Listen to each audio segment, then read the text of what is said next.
Hoje, para você que está acompanhando aí, né, já retirou o seu livro, né, então, tá aqui o livrinho que nós estamos acompanhando, Mais que Vencedores.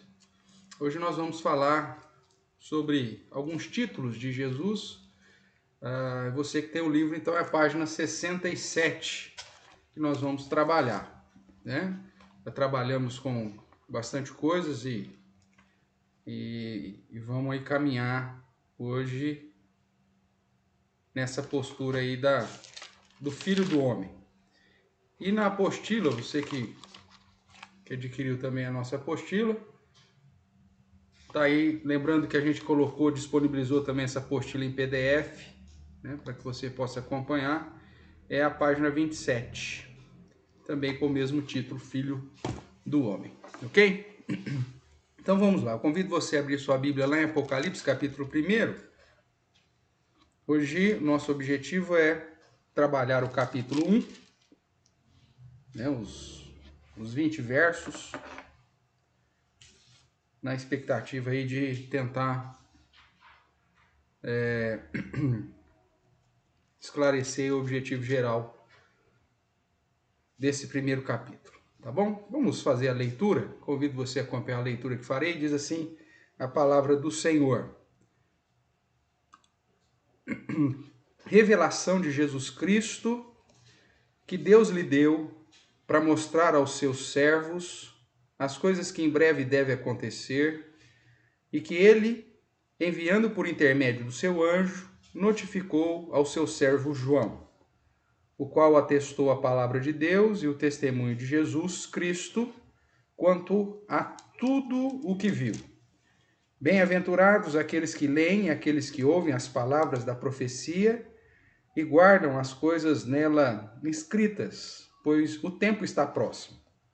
João, às 7 igrejas que se encontram na Ásia, graça e paz a vós outros da parte daquele que é, que era e de que há de vir, da parte dos 7 espíritos que se acham diante do seu trono e da parte de Jesus Cristo, a fiel testemunha, o primogênito dos mortos e o soberano dos reis da terra. Àquele que nos ama e pelo seu sangue nos libertou dos nossos pecados e nos constituiu reinos sacerdotes para o seu Deus e Pai, a ele a glória e o domínio pelos séculos dos séculos. Amém.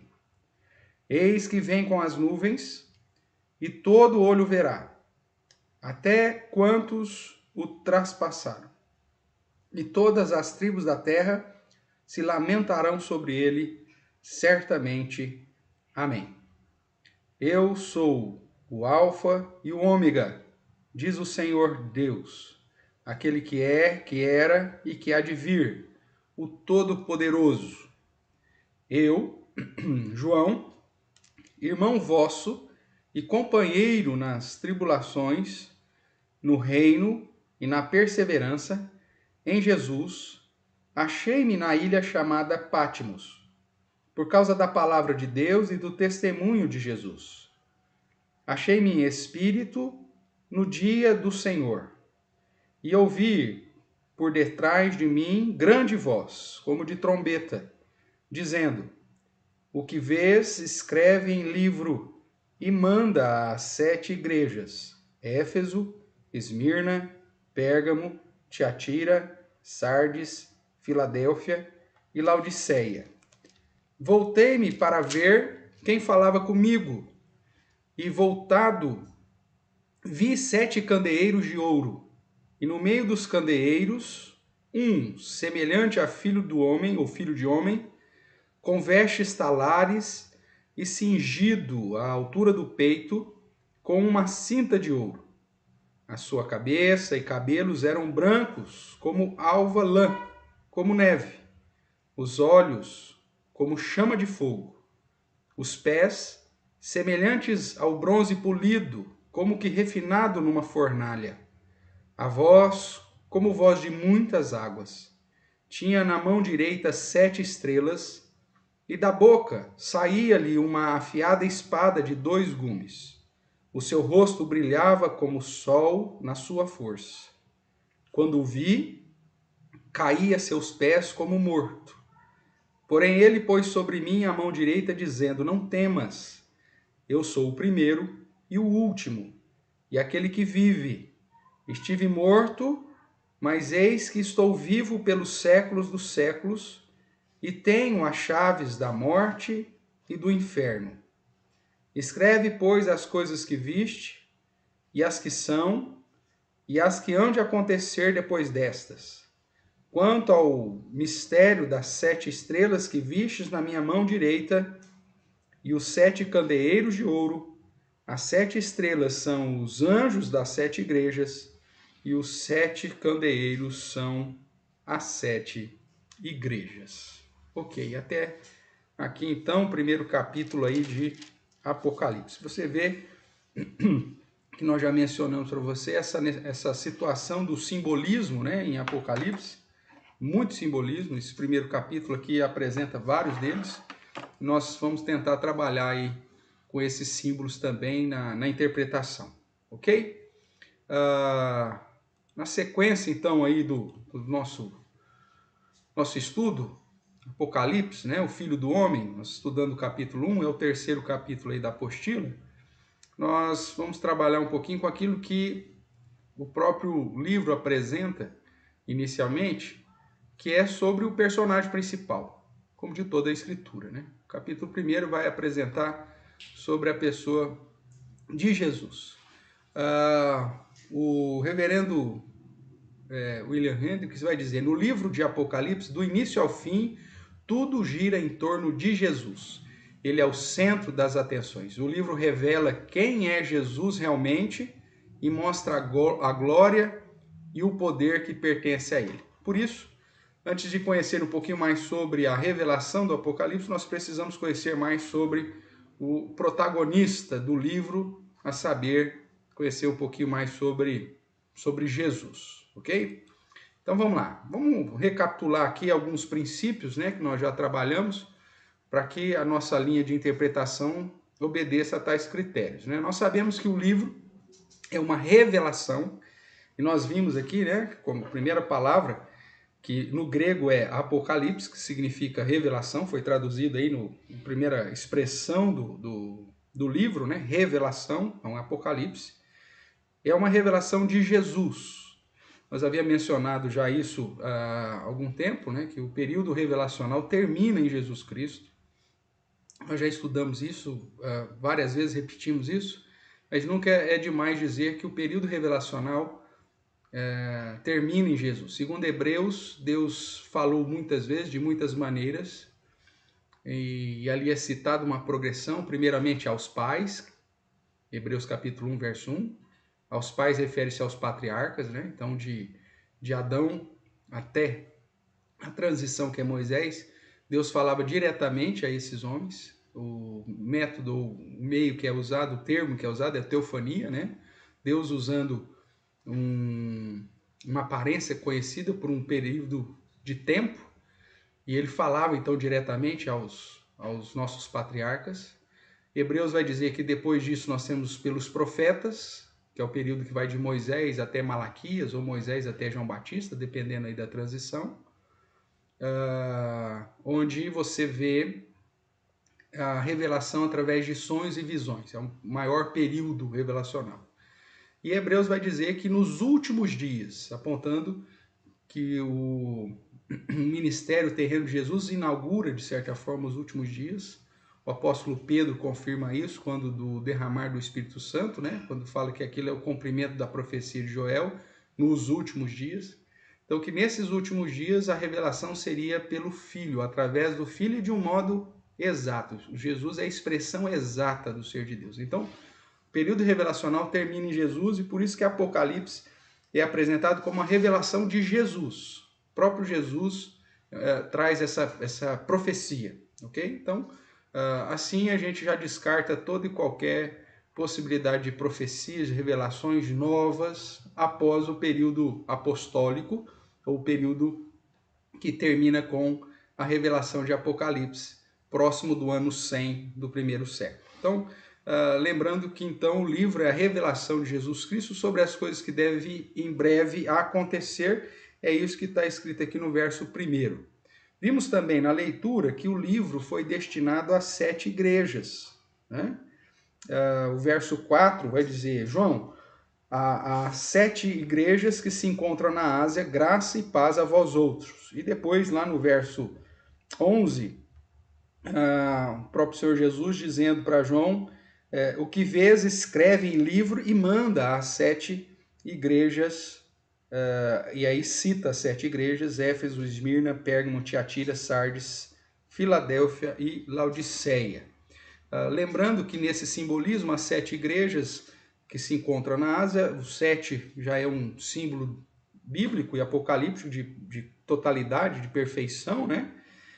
Onde você vê a questão então de que destinando as 7 igrejas, na verdade está se destinando a todas as igrejas de Cristo, de todas as épocas, em todos os lugares.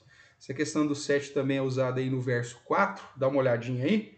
João, as 7 igrejas que se encontram na Ásia, graça e paz a vós outros, da parte daquele que é, que era e que há de vir, e da parte dos 7 espíritos que se acham diante do seu trono, e da parte de Jesus Cristo. Nós vemos aqui a Trindade envolvida.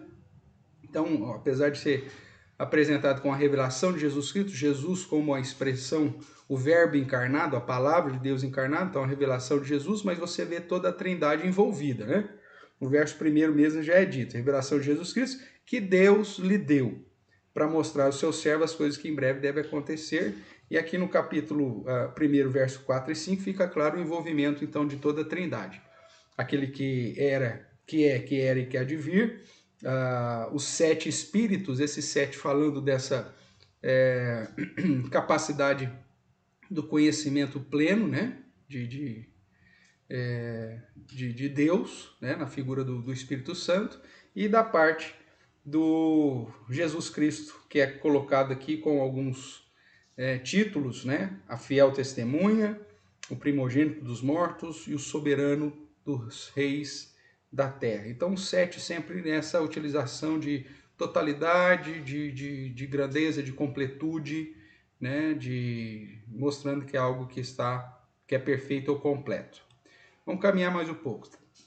Nós vemos também que Apocalipse trata, como vimos no verso 19, escreve, pois, as coisas que vistes, as que são e as que hão de acontecer depois dessa. Então, Apocalipse deve ser observado e interpretado e estudado numa perspectiva que trata tanto do passado quanto do presente, no momento da escrita, e na perspectiva futura. Então, trata das questões do passado, presente e futuro num padrão da literatura apocalíptica judaica, que a gente já chamou sua atenção nas aulas anteriores, que foi decodificado, né, pelo método que o reverendo William Hendricks defende, que é o paralelismo progressivo simbólico.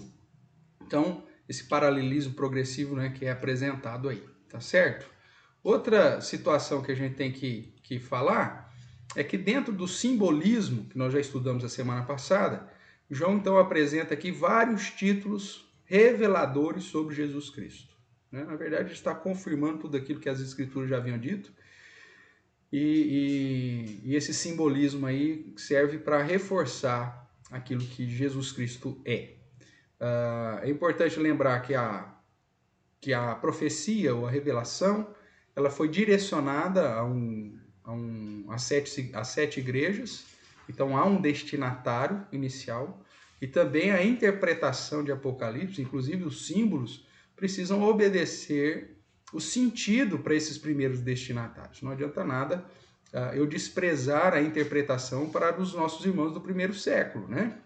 Porque se não fazia sentido para aqueles irmãos, para aquelas igrejas, que eram igrejas locais na época, se a interpretação não faz sentido para eles, também não deve fazer sentido para nós. A gente tem que obedecer também essa perspectiva do destinatário primário, né? O destinatário primário, que são as 7 igrejas da Ásia, ok?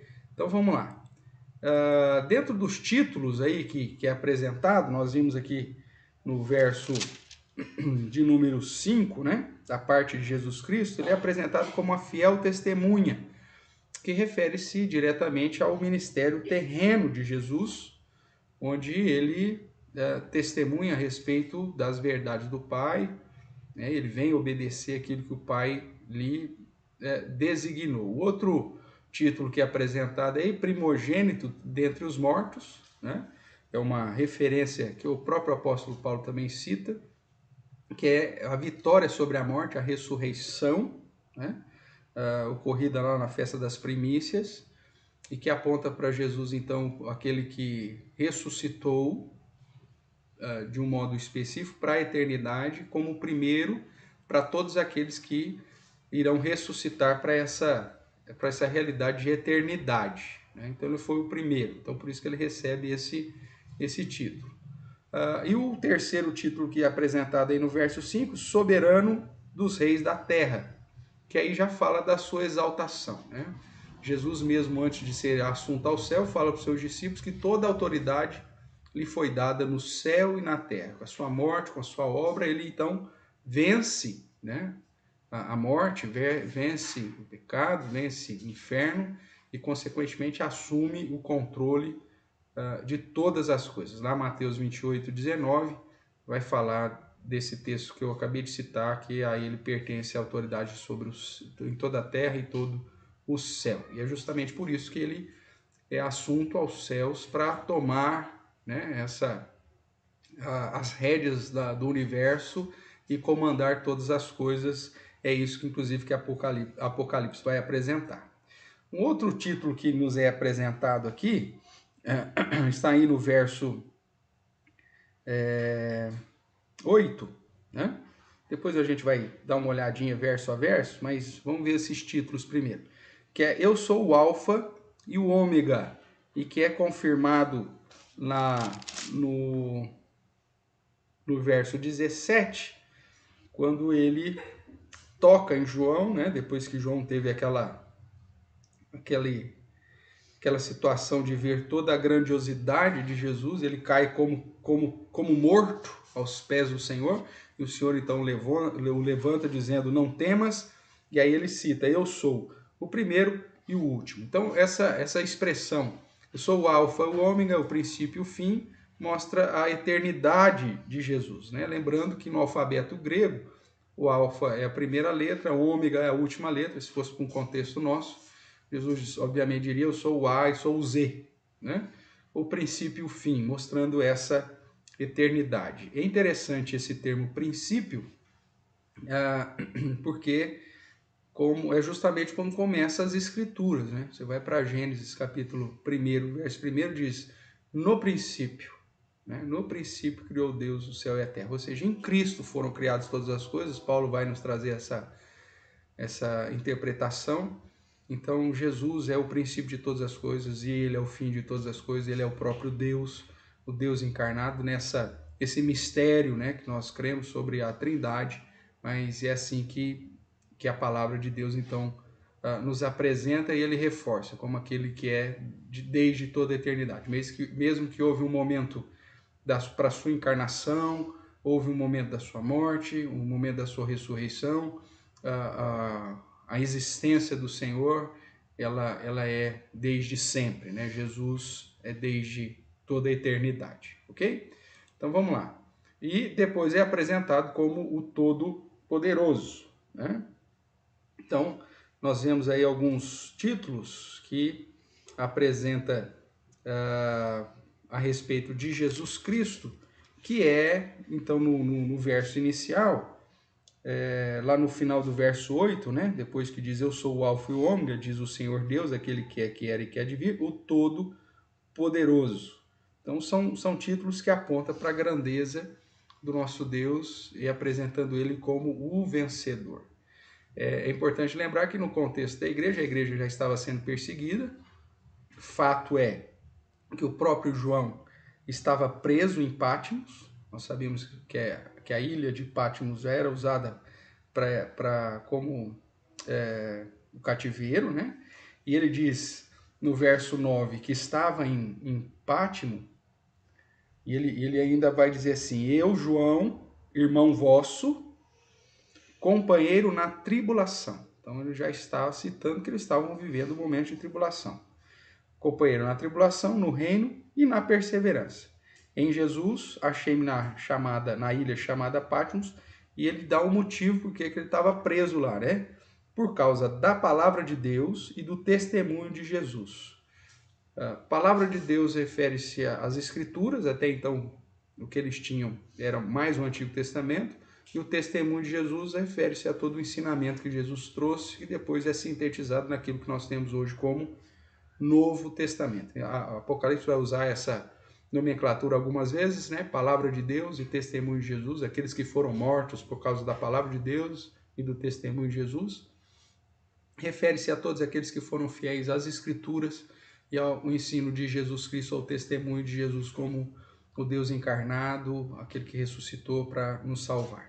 Tá certo? Então vamos dirigir caminhar mais um pouquinho aqui. E aí entramos no título que dá o nome ao nosso capítulo de hoje, que quando da visão de João, né, quando ele se volta, ele vê primeiro os 7 candeeiros, no verso 12, candeeiros de ouro, e o verso 13 diz: e no meio dos candeeiros um semelhante a filho de homem. Né? E depois ele vai descrever, então, essa visão que ele tem de Jesus. Essa expressão, filho do homem, é, na verdade, uma expressão utilizada nas profecias do Antigo Testamento e utilizada por Jesus também durante o ministério terreno para apontar para a sua divindade. Né? É muito comum nós falar filho do homem apontar para a humanidade, mas na verdade é uma expressão, tanto no Antigo Testamento quanto nos evangelhos e no ministério terreno de Jesus, que aponta para a divindade, né, do próprio Cristo, do próprio Messias. Vamos dar uma olhadinha lá em Daniel, capítulo 7. Convido você a voltar aí para o Antigo Testamento. A gente vai ter que fazer isso várias vezes, né? E aqui em Daniel, capítulo 7, ele está falando das profecias sobre os reinos ou sobre os impérios. Aqui é apresentada no sonho sobre os 4 animais, mas que é a mesma coisa lá da estátua, né, de Nabucodonosor. Mas vamos ver o que ele diz aqui a partir do verso número 13. Né? E ele diz assim, Daniel capítulo 7, verso 13. Eu estava olhando nas minhas visões da noite, e eis que vinha com as nuvens do céu um como filho do homem. E dirigiu-se ao ancião de dias e o fizeram chegar até ele. Foi-lhe dado domínio e glória e o reino para que os povos, nações e homens de todas as línguas o servissem. O seu domínio é domínio eterno, que não passará, e o seu reino jamais será destruído. Então é óbvio que na profecia de Daniel, esse filho do homem nada mais é do que aquele que é o soberano de todos os reis, né? O seu reino jamais será destruído. Ele está falando uma sequência de impérios na figura dos 4 animais, nós vamos estudar isso mais para frente, onde ele fala de reis poderosos, né? E que então viria um filho do homem, a quem foi dado domínio, glória, reino, para que todos os povos, nações, homens de todas as línguas o servissem. O seu domínio, o seu domínio é domínio eterno, que não passará, e o seu reino jamais será destruído. Então, pautado aqui na profecia de Daniel, esse filho do homem, ou essa expressão filho do homem, aponta para a divindade, ele vem das nuvens, né? Ele vem dos céus. E outras, voltando aqui para Apocalipse, você vai ver no verso 7, já indicando a respeito da volta de Jesus, o verso 7 diz que eis que vem com as nuvens, e todo olho o verá, até quantos os traspassaram, e todas as tribos da terra se lamentarão sobre ele certamente. Amém. Então, essa ideia daquele que Daniel vê na sua visão, daquele que vem nas nuvens e que vem como filho do homem, que recebeu todo o domínio, poder, força e governo sobre todos os povos e nações, refere-se então àquilo que Apocalipse apresenta na figura de Cristo, o soberano das nações. Né?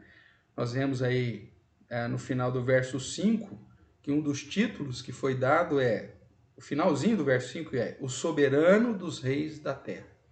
Então Jesus é apresentado como o Filho do Homem, o ser divino que veio para dominar sobre todas as coisas, cujo reino e domínio jamais será abalado, o seu reino jamais terá fim.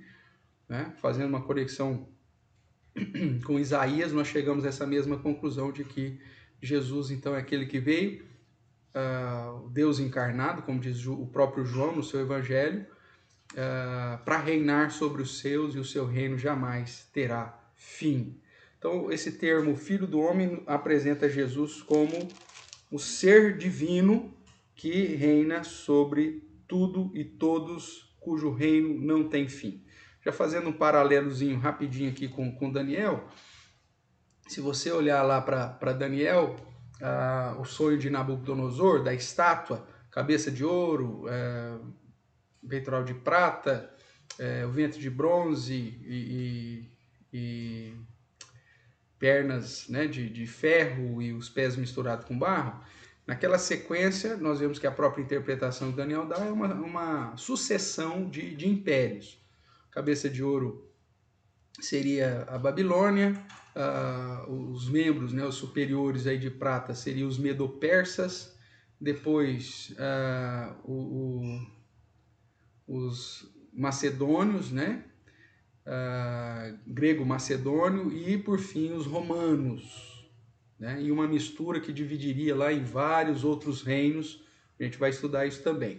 Só que na visão, então, essa estátua que representava os impérios estão ali nessa sucessão que se comprova, se confirma na história, e na visão ou no sonho, então, uma rocha, né, vinda do céu, arremessada do céu, vem, bate nos pés dessa estátua e a destrói, esmiuça. E aquela rocha que fora retirada sem auxílio de mãos, ou seja, algo que veio dos céus, que veio de Deus, se transforma numa grande montanha e cobre, a sua sombra cobre toda a terra. Então, obviamente, que está referindo-se a uma sequência de reinos, né, de impérios fortes, que a história comprovou, e a vinda de Jesus como a rocha inaugura um reino que nunca mais terá fim. Essa é a ideia, e é por isso que Apocalipse já apresenta ele como Filho do Homem, aquele que tem todo o poder, aquele que vai subjugar todas as nações. Ele é soberano sobre todos os reinos da terra e sobre todos os reis da terra. Então, o primeiro capítulo vai apresentar o nosso personagem principal, Jesus, o Filho do Homem, esse grandioso, todo-poderoso, como nós estamos vendo até aqui, ok? Vamos seguir aí, ó. Jesus também é apresentado como aquele que é alvo de adoração, né? No capítulo 1, verso... Vamos ver aqui o verso 5, né, ainda, né? E da parte de Jesus Cristo, a fiel testemunha, primogênito dos mortos, soberano dos reis da terra, aquele que nos ama e pelo seu sangue nos libertou dos nossos pecados e nos constituiu, veja que é uma perspectiva já real, nos constituiu reino e sacerdote para o seu Deus e Pai, a ele a glória e domínio dos séculos. Amém. Então, a Jesus, que nos constituiu reino e sacerdote para o seu Deus e Pai, a ele seja dada a glória e o domínio pelos séculos dos séculos. Amém. O primeiro capítulo já aponta que Jesus, esse Deus Todo-Poderoso, é digno de toda a adoração. E aí nós temos pelo menos vários outros textos em Apocalipse. Vou aqui transferir para que você veja aí um pouquinho maior aí na sua tela, né? Apocalipse 4, verso de número 8, vai exaltar, falando dessa adoração, Jesus é digno de adoração, diz: e os 4 seres viventes, nós vamos trabalhar com isso depois, tendo cada um deles, respectivamente, 6 asas, estão cheios de olhos ao redor e por dentro, não tem descanso, nem de dia nem de noite, proclamando: Santo, Santo, Santo é o Senhor Deus, o Todo-Poderoso, aquele que era, que é e que há de vir. O verso 11 ainda diz: Tu és digno, Senhor e Deus nosso, de receber a glória, a honra e o poder, porque todas as coisas tu criaste, sim, por causa da tua vontade vieram a existir, foram criadas. Capítulo 5, verso 9, uma adoração específica ao Cordeiro, né? Quando diz: digno és de tomar o livro, de abrir-lhes os selos, porque foste morto, e com teu sangue comprastes para Deus os que procedem de toda tribo, língua, povo e nação, e para o nosso Deus os constituíste reino e sacerdote, e reinarão sobre a terra.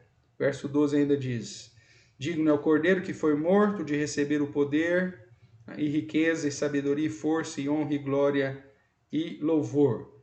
E o 13 ainda vai dizer na parte final do verso: aquele que está sentado no trono e ao Cordeiro, seja o louvor e a honra e a glória e o domínio pelos séculos dos séculos. Veja, são expressões de louvor, de adoração, né, ao Senhor revelado. Muita coisa que é interessante, nós vamos trabalhar com isso um pouquinho mais à frente. Mas veja exemplos de paralelismo, né? Vamos fazer essa transição aqui de tela para você ver. Veja o exemplo de paralelismo. Nós vemos que, por exemplo, no capítulo 5, verso 9, entoavam o canto dizendo: digno é de tomar o livro, de abrir os seus, porque foste morto. Aqui no capítulo 1, ele é apresentado como aquele que foi morto, né? Mas também que reviveu. Então, há um paralelismo aqui que é fácil de ser comprovado, né? Fala a respeito do primogênito dos mortos e sobre essa situação de que ele esteve morto, verso 18. E aquele que vive, estive morto, mas eis que estou vivo pelos séculos dos séculos, tem as chaves da morte do inferno. Então, Jesus se apresentando aqui no capítulo 1, verso 18, e o paralelo quando diz na adoração aqui do Apocalipse 5, 9, porque foste morto. Um outro paralelismo, no verso 10 do capítulo 5, é dito: e para o nosso Deus os constituís, falando dos representantes, né, para quem ele morreu, para quem ele derramou o seu sangue, a quem ele comprou para Deus. Para o nosso Deus constitui reino e sacerdotes, e reinarão sobre a terra.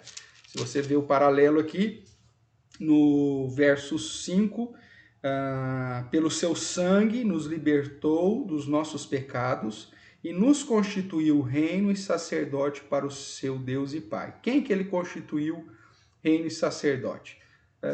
Os crentes em Cristo. Por isso que João vai no verso 9, vai dizer: eu, João, irmão vosso e companheiro na tribulação e no reino. João já se coloca dentro dessa realidade do reino. Então, desde o começo, irmãos, aquela perspectiva da escola de interpretação cronológica, literal, ela já começa com dificuldades, porque ele é apresentado aqui como uma realidade. Jesus já, pelo seu sangue, nos libertou dos nossos pecados, isso já é uma realidade hoje, e nos comprou e nos constituiu reino e sacerdote para o seu Deus e seu Pai. Por isso que João já se coloca dentro dessa realidade do reino. Nós não estamos aguardando um reino milenar. O reino já existe. Jesus foi assunto ao céu para sentar no trono, assumir as rédeas do universo. Então, o reino já existe. E aí João então se apresenta: eu, João, irmão vosso e companheiro na tribulação, no reino. né? Já é uma realidade. Ele estava passando a tribulação, ele já estava vivendo o reino e ele estava vivendo na perseverança. Achei-me na ilha chamada Patmos. Então nós vemos aí vários paralelismos interessantes aí, e eu vou chamando a sua atenção à medida que a gente for passando por eles, pelo menos os mais importantes. Voltando aqui para a sequência de texto sobre adoração, capítulo 7 agora, o verso é de número 12. Deixa eu dar uma olhada aqui. Se tem alguma pergunta. Não, tá tudo bem aí. Então, ótimo. Então, vamos lá. Capítulo 7, verso 12. Mais uma expressão de adoração, né? Que diz: Amém. O louvor e a glória e a sabedoria, as ações de graças e a honra e o poder e a força sejam ao nosso Deus pelos séculos dos séculos. Amém. No capítulo 11, nós temos mais uma expressão de adoração a partir do verso 15, né? O sétimo anjo tocou a trombeta e houve no céu grandes vozes dizendo: O reino do mundo se tornou do nosso Senhor e do seu Cristo, e ele reinará pelos séculos dos séculos. E os 24 anciãos que se encontram sentados no trono diante de Deus prostraram-se sobre o seu rosto e adoraram a Deus, dizendo: Graças te damos, Senhor Deus Todo-Poderoso, que eras, porque assumistes o teu grande poder e passastes a reinar. Na verdade, as nações se enfureceram, chegou, porém, a tua ira, o tempo determinado, para serem julgados os mortos, para se dar o galardão a teus servos, profetas, aos santos e aos que temem o teu nome, tanto aos pequenos como aos grandes, e para destruir os que destroem a terra. Veja que aqui já aponta para uma situação do juízo final, né? A ideia de julgar, mas também há um paralelo interessante na perspectiva de apresentar Jesus como aquele que é o Todo-Poderoso, que és e que eras, né? E aí o que há de vir fica por conta do verso 18, que é no sentido de que chegou o tempo para julgar. Então o julgamento é colocado, mas o paralelo que és, que eras, ficou faltando o que há de vir. O que há de vir ficou embutido, que chegou na tua ira o tempo determinado para julgar os mortos. Então você tem um paralelo com o primeiro capítulo mais uma vez.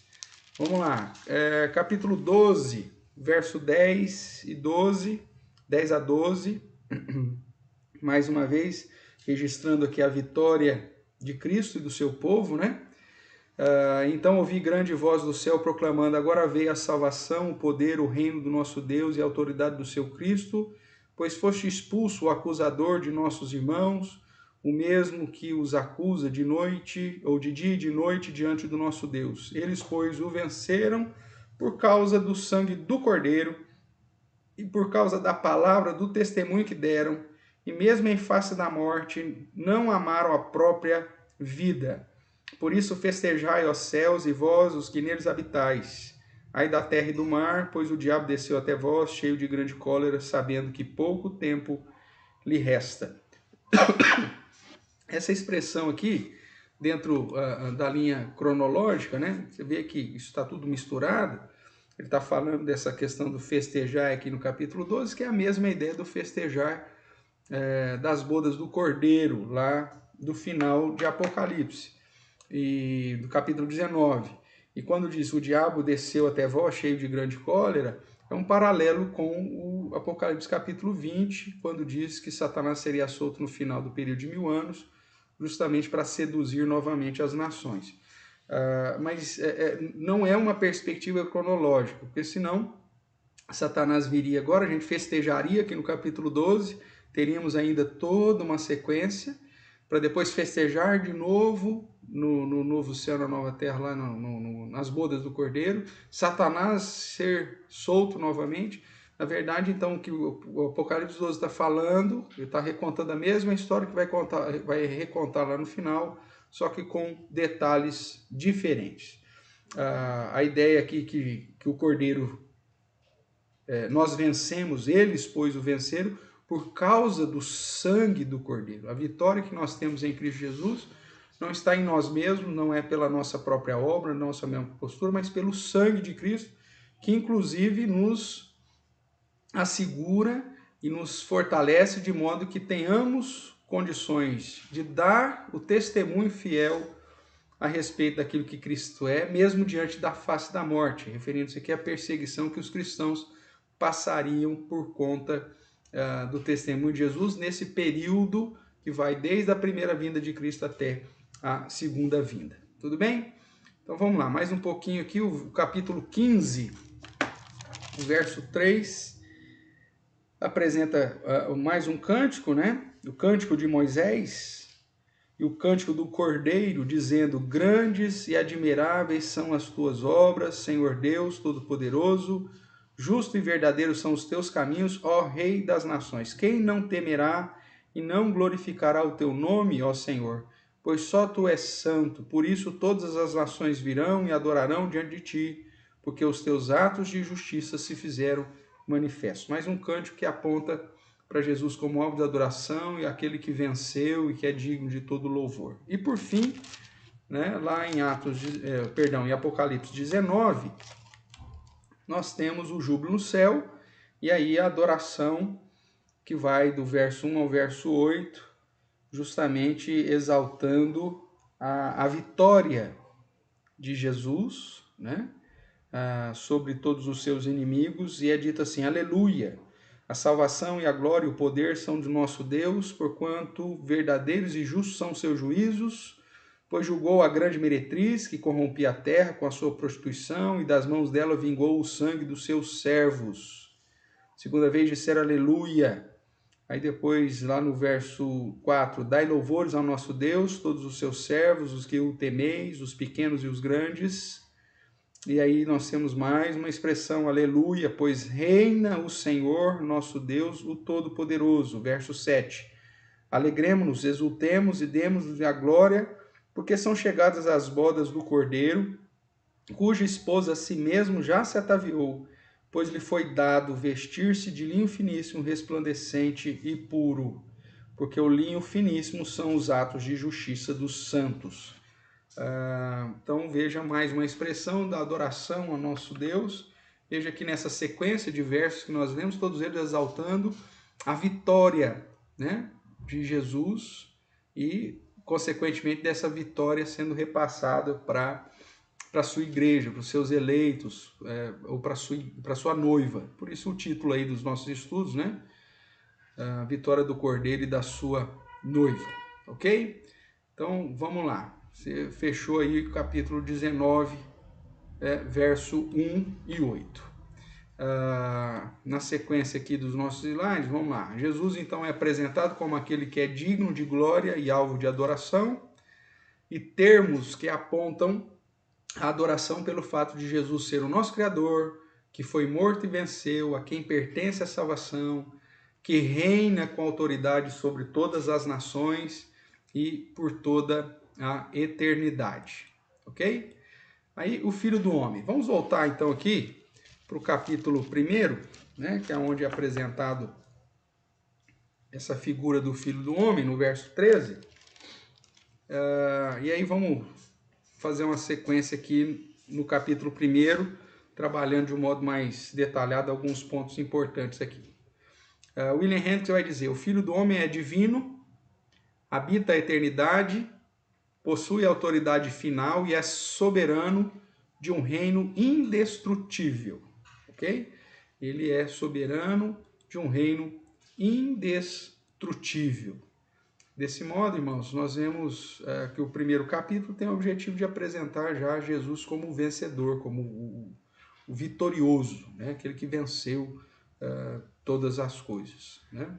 Nos evangelhos, nós vimos lá em Daniel, né, que aponta aquele que vem sobre as nuvens, que tem um domínio sempiterno, que nunca jamais terá fim, mas no próprio evangelho, a expressão Filho do Homem também é apresentada e atribuída a Cristo 84 vezes, ok? Deixa eu aumentar aqui o slide para que você acompanhe aí na sua tela de um modo mais claro. Então, nos evangelhos, o título Filho do Homem é atribuído a Cristo 84 vezes, exemplos aí, Mateus capítulo 12, verso 8, Mateus 18, verso 11, Mateus 24, verso 27, verso 30, verso 37, verso 44. Lembrando que Mateus 24 é o sermão escatológico, né? O sermão apocalíptico, o sermão final de Jesus sobre as últimas coisas. Então ele utiliza várias vezes esse termo, filho do homem, justamente apontando para a sua divindade. E Mateus 26, verso 2. Então, só em Mateus aparece 31 vezes esse termo, e lembrando que Mateus é o evangelho do rei, né? Do soberano, daquele que reina sobre todos, a chegada do rei. Então, essa expressão filho do homem, como uma perspectiva da divindade e do governo sobre todas as coisas, em Mateus é apresentado 31 vezes, em Marcos 14, em Lucas 26 e no Evangelho de João mais 13 vezes. Então veja que é um título importantíssimo, que tem uma relação importante com a divindade de Jesus e com a soberania, a grandeza, o poder de Jesus. Então é um título bastante especial, ok? Vamos lá, descrição então que nos é apresentada aí do Filho do Homem, né? Voltando aqui para Apocalipse, capítulo 1, então ele é apresentado primeiro aquele que está no meio dos 7 candeeiros e que tem as 7 estrelas na mão direita. 7 sempre totalidade, a perfeição. Então aí nós temos, vou aumentar aqui o slide para você. Então nós temos aí essa expressão 7 candeeiros e 7 estrelas, que o próprio texto nos explica o que é. Então você não precisa de muito esforço para entender quem são os 7 candeeiros e quem são as 7 estrelas. O verso 20, o último verso do capítulo 1, vai dizer: quanto ao mistério das 7 estrelas que vistes na minha mão direita e os 7 candeeiros de ouro, aí ele vai explicar. As 7 estrelas são os anjos das 7 igrejas. Anjos, lembrando que no hebraico é o termo de mensageiro, né? Então, praticamente, a utilização aqui do termo anjo aponta para aquele que é o mensageiro da igreja, o pregador da igreja, o que ensina a igreja, o que traz a palavra na igreja. Então, essa interpretação ela é aceitável desde sempre, de que os anjos da igreja, na verdade, são os pastores, os ministros, os bispos, os responsáveis por trazer a mensagem de Deus para a igreja. Então, as 7 estrelas são os pastores das igrejas, todos os verdadeiros pastores da igreja, ou seja, não os falsos mestres, né? Que ele vai tratar depois dos falsos mestres como aquele que serve o próprio Satanás, mas os verdadeiros pastores que estão na mão direita do Senhor, a mão da ação de Deus, e ele age através desses servos que proclamam a palavra, que ensinam a palavra, que conduzem o povo à fidelidade a Deus e à sua palavra, a fidelidade à palavra de Deus e ao testemunho de Jesus. E os 7 candeeiros, ele vai dizer aqui no verso 20, que os 7 candeeiros são as 7 igrejas, ou seja, a totalidade das igrejas, das verdadeiras igrejas do Senhor. Então, Jesus está no meio dos 7 candeeiros e detém os seus pastores, os seus ministros ou mensageiros na sua mão, ou seja, ele que protege, ele direciona, ele que capacita, ou seja, Jesus está diretamente relacionado à vida da sua igreja, conduzindo a sua igreja, preservando a sua igreja, exortando a sua igreja, confrontando a sua igreja, chamando a atenção para que evite seguir caminhos dos falsos mestres, ou seja, atuando diretamente na vida da sua igreja. Então, a igreja verdadeira, ela sente essa ação do Senhor, conduzindo ela, direcionando ela, para que ela fique fiel à sua palavra e fiel ao testemunho de Jesus, né? E a gente tem visto isso acontecer constantemente, louvado seja o nome do Senhor por isso, não é verdade? Mas vamos lá. Também o texto aqui de Apocalipse, quando ele começa essa descrição, a partir do verso 12, que ele ouviu, né, uma voz por trás dele. O verso 10 vai dizer assim: achei-me em espírito no dia do Senhor, uma referência ao domingo, tá certo? Achei-me no espírito no dia do Senhor, o dia que a igreja se reunia para adorar ao Senhor. Isso é dito lá em Atos, né? No primeiro dia da semana a igreja se reunia, então passou a ser o dia do Senhor. E ouvi por detrás de mim grande voz como trombeta.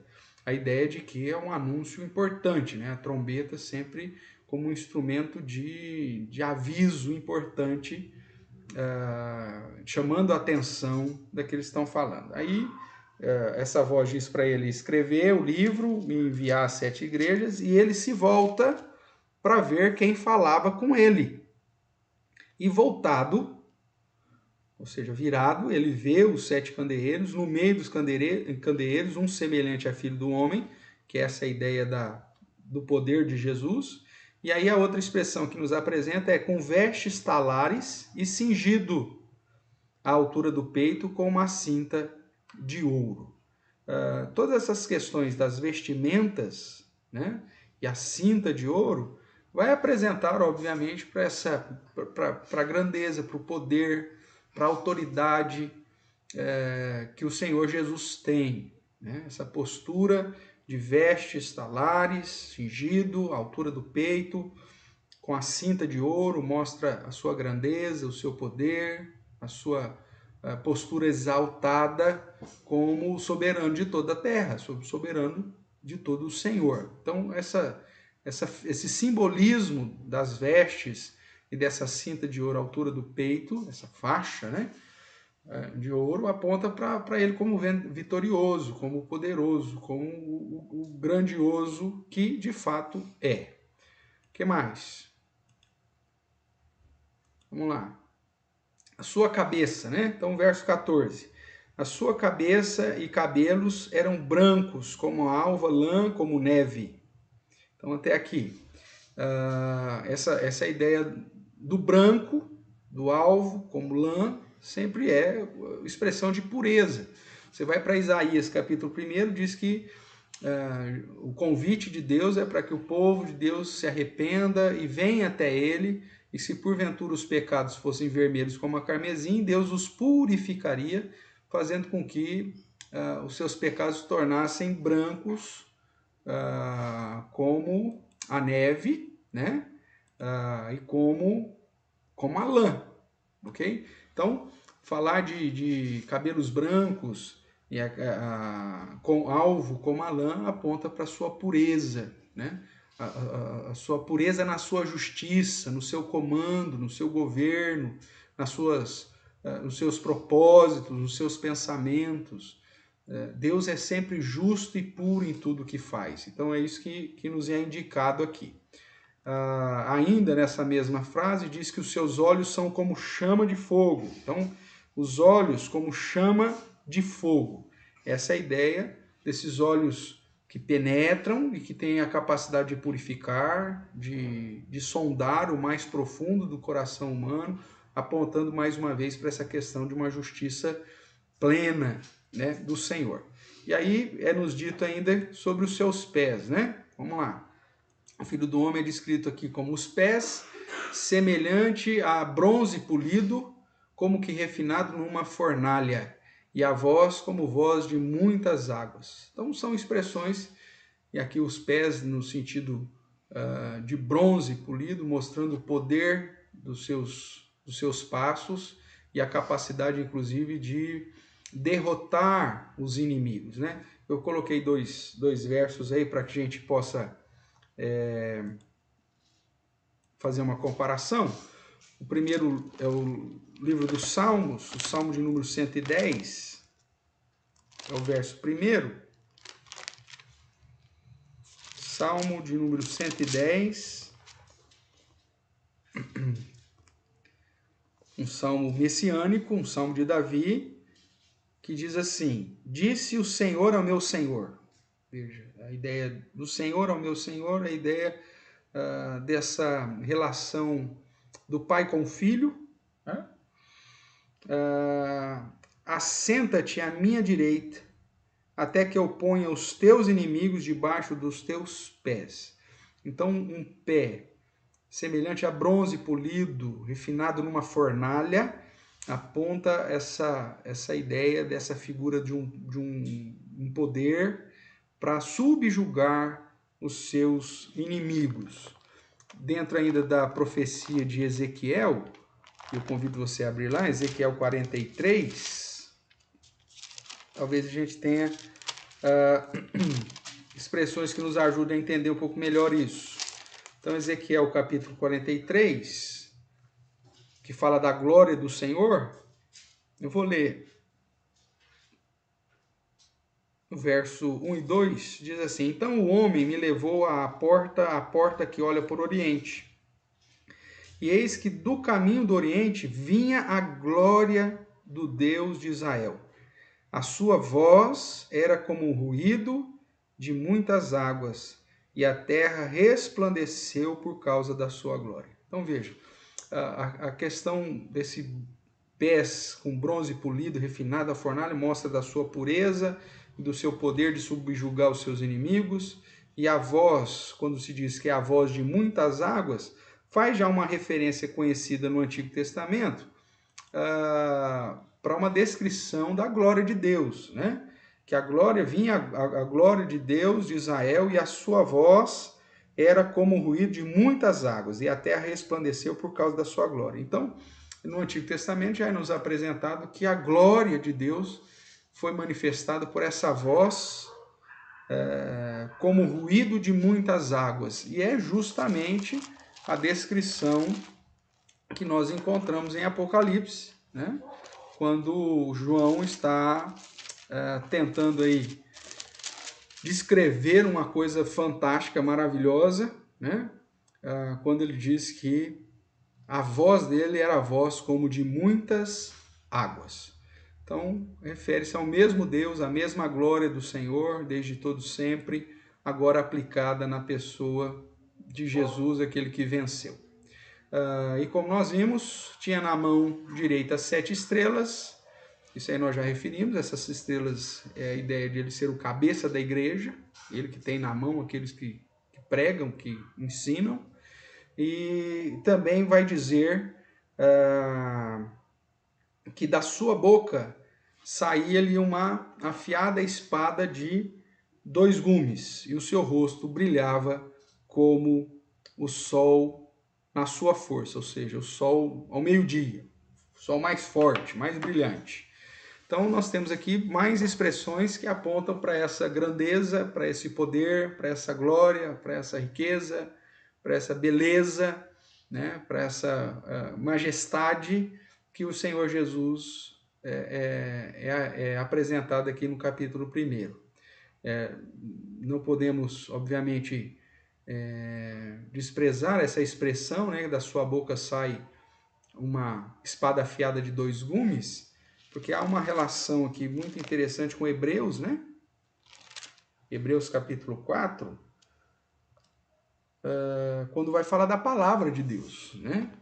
Então, lá em Hebreus 4:12 é dito assim: porque a palavra de Deus, ela é viva e eficaz e mais cortante do que qualquer espada de 2 gumes, e penetra ao ponto de dividir alma e espírito, juntas e medulas, e apta para discernir os pensamentos e propósito de coração. E não há criatura que não seja manifesta na sua presença. Pelo contrário, todas as coisas estão descobertas e patentes aos olhos daquele a quem temos de prestar contas.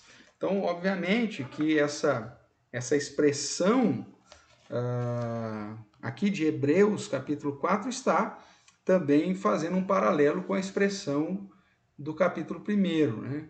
Jesus é a palavra encarnada, então da sua boca vai sair uma espada afiada de 2 gumes. Qual que é a relação que a Bíblia faz com a espada de 2 gumes? A espada de 2 gumes é justamente a palavra de Deus, que é viva, que é eficaz e mais cortante. Ela julga, ela tem poder para salvar e para condenar. E é por isso que o verso 13 vai dizer que não tem ninguém, não existe, não há criatura que não seja manifesta na sua presença, toda vez que a palavra de Deus é usada como crivo para julgamento, então não tem como esconder ninguém. E todas as coisas estão descobertas e patentes aos olhos daquele a que temos de prestar contas. Por quê?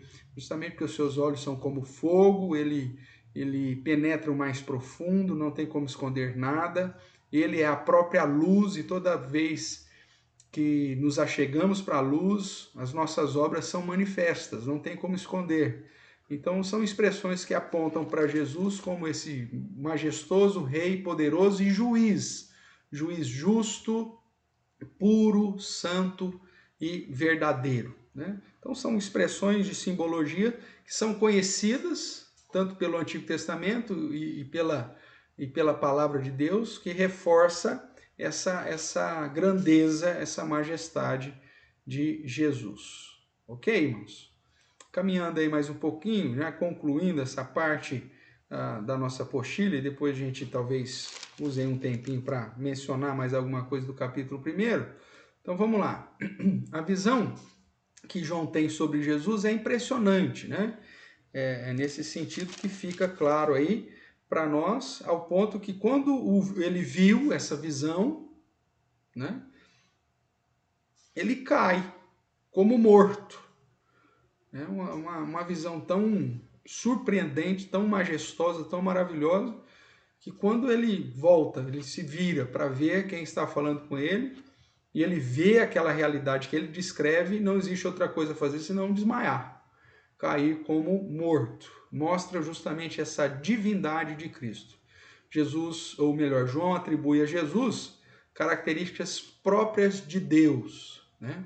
O exemplo lá de Ezequiel, que fala que a glória de Deus foi vista ouvida através de uma voz de muitas águas, e aqui diz que a voz de Jesus era dessas muitas águas.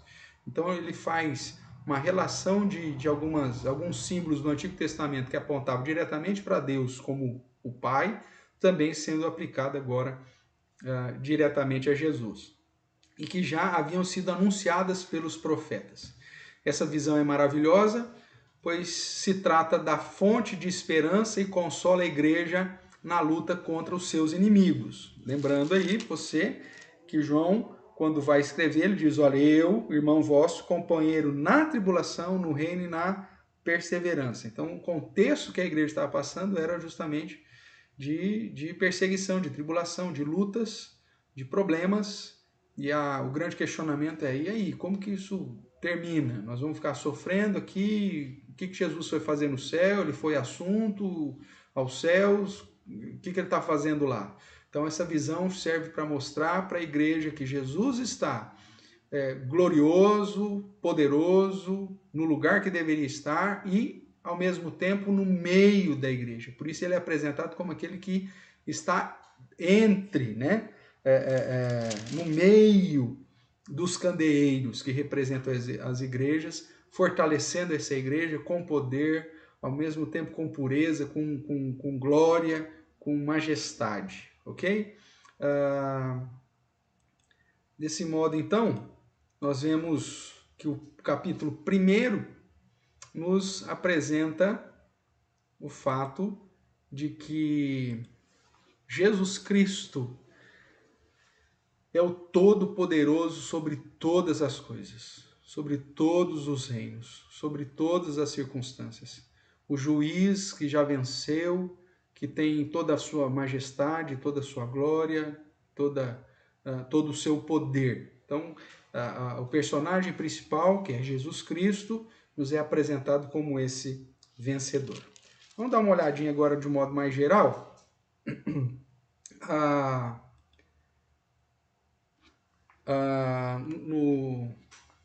No capítulo aqui, talvez reforçando aí uma ou outra situação que eu julgo interessante aqui.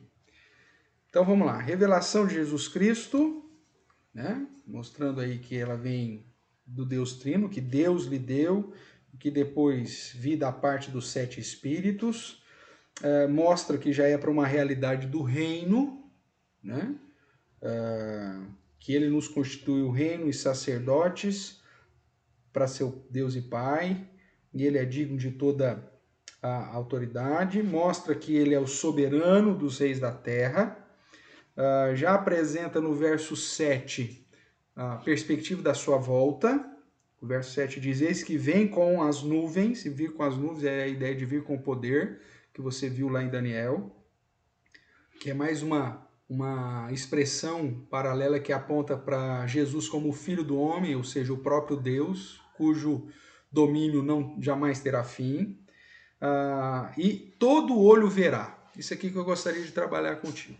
Dentro da perspectiva cronológica, né, que vai tentar interpretar Apocalipse com uma perspectiva de início, meio e fim, e não na ideia cíclica, né, de várias sessões paralelas, né, sendo apresentado de modo paralelo e que se complementam, né, com a ideia de culminar aí na grande vitória final e a inauguração do estado final. Desde sempre, então, o Apocalipse mostra que a volta de Jesus será algo visível. O verso 7 então diz: eis que vem com as nuvens e todo olho o verá, até quantos os traspassaram, até aqueles que os mataram. E todas as tribos da terra se lamentarão sobre ele. Então esse verso 7, ele traz embutido a ideia de que o último dia, que é inaugurado com a volta de Jesus, já aponta para o fato de que todo mundo vai estar ressuscitado, né? A volta de Jesus inaugura o último dia, e dentro desses eventos da volta de Jesus, a ressurreição de todos, como Paulo vai dizer lá em 1 Tessalonicenses, faz parte do programa desse evento, para que as pessoas então vejam Jesus. E essa volta de Jesus, ela é visível. Então aquela perspectiva de que o arrebatamento acontece numa vinda de Jesus que é invisível, ela já não tem amparo nas Escrituras logo desde o primeiro capítulo de Apocalipse. Eu sei que nós somos bombardeados com essa visão, né, de interpretação, que está pautado muito mais numa revelação posterior às Escrituras do que na própria palavra, e que é apresentado como se fosse uma verdade, mas não é. Você não tem amparo nenhum bíblico, escriturístico para isso. Sempre a Bíblia apresenta que a volta de Jesus será visível, todo olho verá, todo joelho se dobrará, toda língua confessará.